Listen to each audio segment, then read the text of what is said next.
So I keep forgetting to tell you, you can pause this anytime you want. You don't have to sit down and watch the whole thing through and then sit down with your pencil and your paper and you can watch what I'm doing intently 25 times in a row. You can pause me every 2 seconds. You can pause me every 15 seconds and draw for an hour in between. It's entirely up to you. This is your art snack. You're making it for yourself. So as long as you're getting a little bit of art every day, that's what I'm hoping to inspire. Take care, stay safe, stay well, and stay making art. It looks great on you. Hey, Art Smarties. It's Liz, back in the studio again today. Today I want to talk about something known as positive and negative space. And it's not necessarily good and bad. It's just space that you're looking at and space that's around the thing that you're looking at. All right. So let's start by putting our hand on the table. All right. So there you go. There's my hand on the table. Well, it's on my sketchbook, but you get the idea. So the positive space, if I'm going to draw my hand on the table, the positive space is my hand. The negative space is the space around my hand. So if I were to actually just trace my hand, and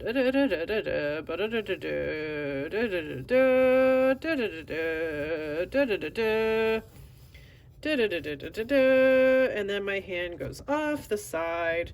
There you go. This is the positive space. Plus signs, a whole bunch of little plus signs. This is the negative space. So let's see. You know what? I'm going to fill in the negative space just for fun. Oh, look, you can even see it. Right? So I'm going to fill in the negative space. And again, this doesn't have to be the world's most perfect drawing. We're just sort of thinking about art.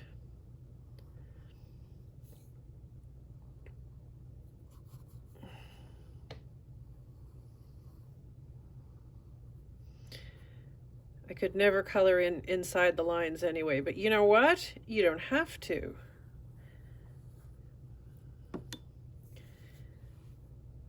You just have to make it look good for what you want it to look like. All right. This will be an easier line to draw, pulling towards me and around my watch. Okay, so there you go. Maybe I will take it right to the edge. Yeah.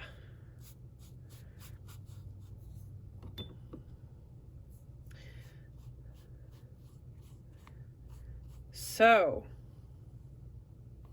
I drew that with a pencil, right? I traced my hand first, and then I filled in the negative space. There. All right, that's enough. Liz, you can stop that now. Sorry, I do have to rinse out my brush. But you can still see where I made a pencil mark. Now, if we switch over to my friend Keith Bentley's painting of a horse, this is, well, it's sort of positive and negative space, except he painted his horse black and the negative space is white. And there is a little bit of gray in there somewhere. But if you look where, see where the little black bit is here? Where that is meeting the gray, and over here is really good, where it meets the white, where the black area of paint meets the white area of paint, it creates the line. So if you think about it, a line is just two areas of color meeting up together, right? So when you draw that line, you're not drawing, you're not sort of, well, you're drawing the place where the air meets your hand. So if you can just picture drawing your hand with your finger, tracing your fingers with your finger, you're drawing with your finger, then you switch to a pencil and you draw with a pencil. You traced your hand. What's to stop you? Oh, that's gonna be messy. That's fine. I put a piece of paper down. Did you see my little trick? I put a little piece of paper down so it wouldn't transfer onto my last page. You can use a viewfinder. And you can use a viewfinder that will, well, I'll show you. So you can make a viewfinder out of just about anything. You can make it out of paper, you can cut it. You can make it out of cardboard. You can cut it with, you know, all kinds of X-Acto knives. But this one I'm going to make out of a foam meat tray. And since we're all at home and, you know, maybe eating meats or vegetables or something that comes on this styrofoam stuff, we might as well recycle it. So when they come in, I wash them off really carefully, and I take, sorry, the comically large scissors. Can you see how giant these are? These are comically large. The comically large scissors, and I just cut the rolled up edges off. Now I've already done this one, so this is sort of me being silly and doing something twice, but it's just so you can see how easily it cuts. It's actually quite satisfying to cut this stuff. All right, there. And in order to make a viewfinder, you want basically a frame. So I'm going to take my pencil, and I'm just going to draw roughly. You can use a ruler if you want, but you can just draw roughly the shape that you want with your pencil. Now, again, get your caring adult to help you with this. Don't venture on this on your own unless your caring adult is like, yeah, sure, go for it. But I use a cutting knife or a paring knife, something that you would use to slice carrots, and I just follow my line, right? Very carefully. And honestly, if you want to put a cutting board under this, it's not crazy. Your pencil line is going to take you a lot of the way, but even if you aren't super experienced with paring knives, it's a gentle cut. So just get somebody to help you.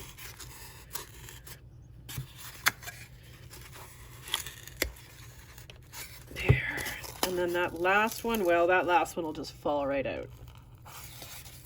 Ta-da! Now I have a viewfinder. Now, what does a viewfinder do, do you suppose? Why would I have you make that? Well, all right, so say I want to draw my plant. Hey, Spike, how's it going? All right, we'll move Spike over here so he's away from some stuff. He's got a nice background. But Spike in his pot like that. Well, what happens if I do this? Okay. So I'm looking through my viewfinder. So here's my viewfinder. There's a little bit of stuff. So I can relate the top of that to the side, and I'm not going to draw the whole pot, you see? And then the other spike of the leaf comes down, and then Spike's other leaf comes down like that. So there you go. So that's actually, I've created some positive and negative space just by using my viewfinder. Ta-da! So what I'm going to do, rather than use another ink wash, let's use some of our cross-hatching. Oops, didn't go all the way. That's okay. So I'm using the cross-hatching in my negative or positive space. Which one is it? Well, it's not Spike. It's the background. It's the wall. And then for Spike, I think I'm going to use some dots. Dot, dot, dot. And even Spike's pot, because I'm just doing, remember, I'm just doing the outside edge. I was the most annoying person to sit next to in art school. Do you hear all the noise I'm making? Holy cow. I try to be quiet. I really do. Okay, and this one I'm going to do, because this is actually, it's negative space, but it's the other side, and it's not even connected. But this one, I'm just going to try and do as straight a line as I can. Oh, look at how, this is such a great pencil. I love these pencils. They're like a 2HB, so they're pretty soft. Now, do you want to know something else that you can do with pencils?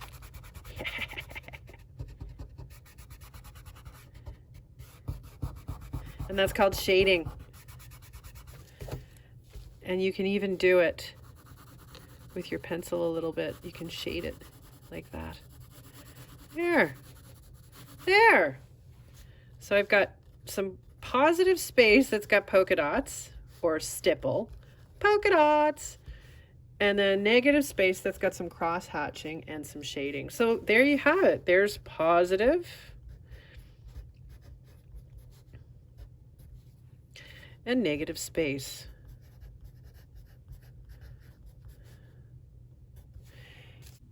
All right, so there you have it. That's the cool thing. Positive and negative space, your little viewfinder, the world is your oyster.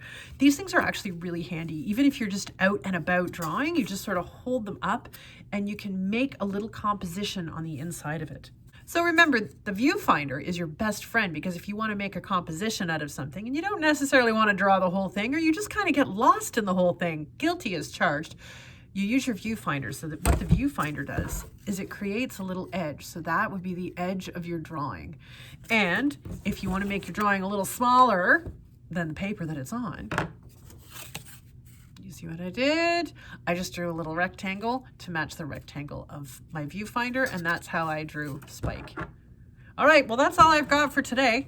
I hope you're going to have a good weekend. Don't forget to do those exercises. Remember, just scribbling for 15 minutes a day. It doesn't have to look like anything. You can practice your letters if you want. We could practice a letter. Should we practice a letter? Nah, not yet. So remember, art snacks are great. Take 15 minutes a day, have a little art snack, draw for 15 minutes, whatever's in front of you, whatever you see. Think about some positive and negative space, though. Think about drawing around the thing that you're trying to draw. Draw the negative space, and then the positive thing will appear. Crazy. Have a good weekend. Bye.